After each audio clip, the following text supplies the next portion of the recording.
قرآن بہت بڑی کتاب ہے.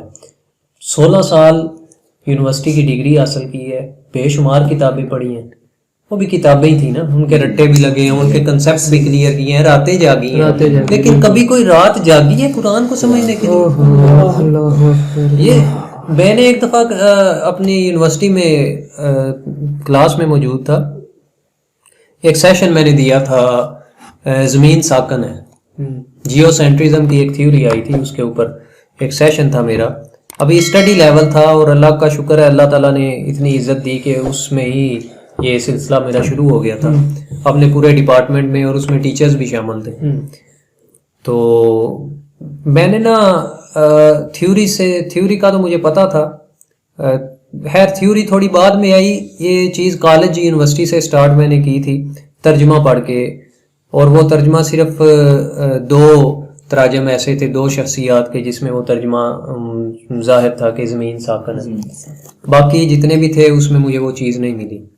میں ایک ٹیچر کے پاس گیا, ایک پروفیسر کے پاس گیا, اسلامیات کے پروفیسر, اپنے فزکس کے پروفیسر, اور وہ حافظ بھی تھے, لیکن کسی نے میری بات نہیں مانی. خیر میں اپنی ریسرچ کرتا رہا. اللہ کا کرنا ایسا ہوا کہ ٹھیک 2 ماہ بعد جیو سینٹرزم کی پورے ورلڈ میں انٹرنیشنل کانفرنس ہو گئی. اب انہوں نے جو پروف کیا وہ بائبل سے اور سائنٹیفک تھیوریز سے انہوں نے پروف کر دیا کہ یہ جو لکھا ہوا ہے نا یہ سچ ہے. اب میری جو تھی وہ موقف سے قوت مل گئی کہ ہاں قرآن میں تو پہلے یہ چیز لکھی ہوئی ہے. تو یونیورسٹی میں پھر میں نے اس چیز کو ہائی لائٹ کیا اور میرا اس چیز پہ سیشن ہوا, باقاعدہ پریزنٹیشن بنائی. تو وہ جب پیش کی تو جتنے اسٹوڈنٹس اور ٹیچر تھے وہ ایک دفعہ تو وہ حیران رہ گئے کہ آج تک نظام شمسی کو پڑھتے آئے ہیں, سولر سسٹم پڑھتے آئے ہیں کہ سورج ہے اور اس کے گرد سارے سیارے, ہماری زمین بھی حرکت کر رہی ہے, یہ بھائی جان کیا نئی چیز لے کے آ گئی ہے کہ زمین ساکن ہے, زمین گردش کر ہی نہیں رہی. اور وہ ابھی بھی میرے پاس پریزنٹیشن پڑی ہے, کوئی مجھ سے لینا چاہے میں اسے ریفرنسز دے سکتا ہوں. کافی ساری آیات کے اندر اللہ تعالیٰ نے یہ چیز ظاہر کی ہے. تو وہاں پھر میں نے مجھے جو ٹیچر تھے نا وہاں پہ انہوں نے اس چیز میں تعجب کا اظہار کیا. تو میں نے ٹیچر سے صاحب کہا, میں نے کہا ایکسکیوز می میم تھی ہماری ایچ او ڈی وغیرہ, تو میں نے کہا کہ یہ جتنے سامنے بیٹھے ہیں پہلے آپ ان سے ایک سوال تو کریں, کون ہے جس نے آج تک قرآن کو سمجھ کے پڑھا؟ میم خاموش. میں نے کہا سب بتائیں. پورا پنڈال بڑا ہوا تھا. آپ میں سے کتنے ہیں جنہوں نے آج تک قرآن کو مکمل ترجمے کے ساتھ سمجھ کے پڑھا ہے؟ یقین جانے ایک بھی ہاتھ کھڑا نہیں ہوا. پھر اس کے بعد ایک اور سوال میں نے کیا. میں نے کہا میں ایک چیز کا آج منہ چھوٹا بات بڑی ایک دعویٰ کرنے جا رہا ہوں, ان میں سے 90% کو کلمہ بھی, پہلا کلمہ بھی لکھنا نہیں آتا, پڑھنا نہیں آتا.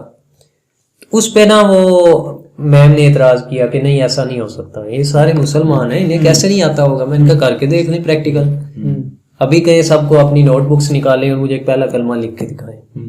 یونیورسٹی اسٹوڈنٹس ہیں, یقین جانے سوائے ایک جو میرا دوست تھا وہ ادھر ہی قریب ہی رہتا ہے, اس کے علاوہ پوری کلاس میں, پورے پنڈال میں کسی ایک کا بھی کلمہ درست نہیں. اور وہ بات میں نے یہاں اصل میں کی تھی کہ میں نے کہا کہ میم ایک ٹیسٹ ہوا تھا پورے پاکستان میں, 8000 اسٹوڈنٹس نے اس میں حصہ لیا تھا کم و بیش, اور صرف اس میں چیدہ چند 8-10 نوجوانوں کا یہ ٹیسٹ پاس ہوا تھا. تو اس پہ انہوں نے کہا کہ یہ ایسا ہو ہی نہیں سکتا, سارے مسلمان ہیں, کلمہ نہ آتا ہو. تو یہ ہماری حالت ہو گئی ہے.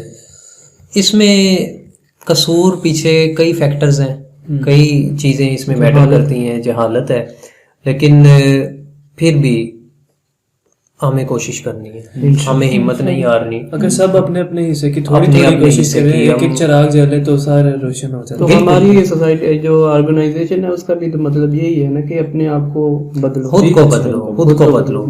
تو ہم یقین جانے قرآن کی ایک ایک آیت کو جب پڑھنا شروع کرتے ہیں ایسے محسوس ہوتا ہے جیسے سینہ کھولا کہ جس نے سینہ کھول دیا اسلام کے لیے, وہ اور جس کا سینہ اسلام کے لیے کھل گیا وہ اور جس کا نہیں کھلا وہ برابر کیسے ہو سکتے ہیں؟ قرآن میں موجود ہے. تو اس لیے کوشش کرنی چاہیے ہمیں کہ اس قرآن کو سمجھیں اور پھر اس کو سمجھنے کے لیے کسی سینے والے سے بھی رابطہ کرنا چاہیے کہ جس کے سینے میں آقا علیہ الصلوۃ والسلام مبارک کی محبت ہو، ادب ہو اور وہ فیضان ہو جو نگاہوں کا، وہ نگاہوں کے جام. اقبال نے اپنی شاعری میں کلام میں وہ نگاہوں کی بات کر کر کے تھک گئے ہیں کہ تیرا علاج نظر کے سوا کچھ نہیں. وہ نظر چاہیے اور اس نظر سے پھر سینے کھلتے ہیں. تو اللہ کرے ہم اس مشن پہ لگے ہوئے ہیں، انشاءاللہ بہتری آ جائے گی. اللہ تعالیٰ ہماری مدد فرمائے.